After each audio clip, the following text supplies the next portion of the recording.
Welcome to our channel. Majority తగ్గించడానికి 400 కోట్ల ఖర్చు. మంగళగిరిలో 200 కోట్ల రూపాయలు ఖర్చు చేసిన వైకపా. కుప్పంలో 200 కోట్ల రూపాయలు ఖర్చు చేసిన వైకపా. మంగళగిరిలో రాంకి, కుప్పంలో పిఎల్ఆర్ కంపెనీ ప్రతినిధుల ద్వారా స్పెషల్ ఆపరేషన్. 20,000 రూపాయలు ఇస్తే పార్టీ మారే నేతకు అక్షరాల 20 లక్షల రూపాయలు ఇవ్వడం నియోజకవర్గంలో హాట్ టాపిక్. మంగళగిరి, కుప్పం నియోజకవర్గాల్లో గెలవడం కష్టమని నిర్ధారణకు వచ్చిన వైకపా అధినాయకత్వం ఒక స్పెషల్ ఆపరేషన్ నిర్వహించింది. జగన్ పై అలిగి పార్టీకి ఎమ్మెల్యే పదవికి రాజీనామా చేసి కాంగ్రెస్ లో చేరిన ఆళ్ల రామకృష్ణారెడ్డి తిరిగి వైకపాలో చేరడానికి కొన్ని షరతులు పెట్టాడు. నియోజకవర్గంలో తన అనుచరులు ప్రారంభించి సగంలో ఆపేసిన పనులు, అసలు ప్రారంభించిన పనులకు గాను 150 కోట్ల రూపాయల బిల్స్ క్లియర్ చేయించుకున్నాడు. దానితో పాటు ఎన్నికల్లో పెట్టబోయే ఖర్చంతా తన చేతుల మీదే జరగాలి అని కండిషన్ కూడా పెట్టాడు. ఎన్నికల ముందు ఎన్ని సర్వేలు చేయించినా మంగళగిరి, కుప్పం నియోజకవర్గాల్లో గెలవడం కష్టమని సర్వే సంస్థలు తేల్చేయడంతో చివరి అస్త్రంగా మెజార్టీ తగ్గించడమే టార్గెట్ గా జగన్ ధనబలం నమ్ముకున్నారు. మంగళగిరిలో ఎంపీ అయోధ్య రామిరెడ్డి, ఆళ్ల రామకృష్ణారెడ్డికి చెందిన రాంకి సంస్థ ఉద్యోగస్తులను రంగంలోకి దింపి డబ్బు పంపిణీ చేశారు. ఓటుకి 4,000 రూపాయలు, కొన్ని చోట్ల 5,000 రూపాయలు, కొన్ని చోట్ల బంగారపు ముక్కు పుడకలు కూడా పంచారు.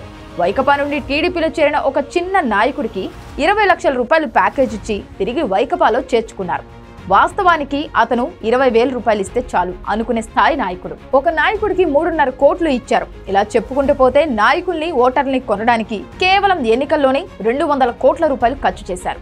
ఇంత జరుగుతున్న సుదీర్ఘ రాజకీయ అనుభవం ఉన్న మురుగుడు, కాండ్రు కుటుంబాలకు అసలు ఏం జరుగుతుంది?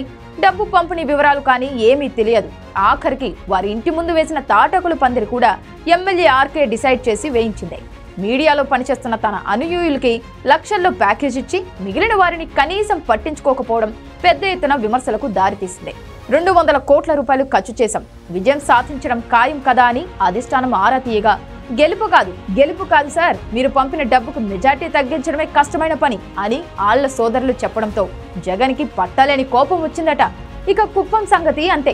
ఓటుకి 4,000 రూపాయలు, నాయకుల్ని కొనడానికి చీరలు, గడియారాలు, వెండి వస్తువులు పంపకానికి సుమారుగా 200 కోట్ల రూపాయలు ఖర్చు చేశారు. పెద్దిరెడ్డికి సంబంధించిన పిఎల్ఆర్ కంపెనీ ప్రతినిధులు, ఉద్యోగస్తులు రంగంలోకి దిగి నేరుగా డబ్బు పంపిణీ చేశారు.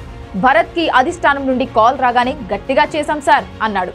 ఏం చేశావు అనగానే మెజార్టీ తగ్గించడానికి ప్రయత్నం చేశామని చెప్పగానే ఫోన్ చేసిన సదరు అధిష్టానం మనిషి ఆశ్చర్యానికి గురయ్యారంట. 400 కోట్ల రూపాయలు పోయాయి, ఇంత ఖర్చు మెజార్టీ తగ్గించడానికా అనుకొని అన్ని సర్దుకోవడం మంచిదని ఫిక్స్ అయ్యారట సదరు సీఎంఓ ముఖ్యుడు.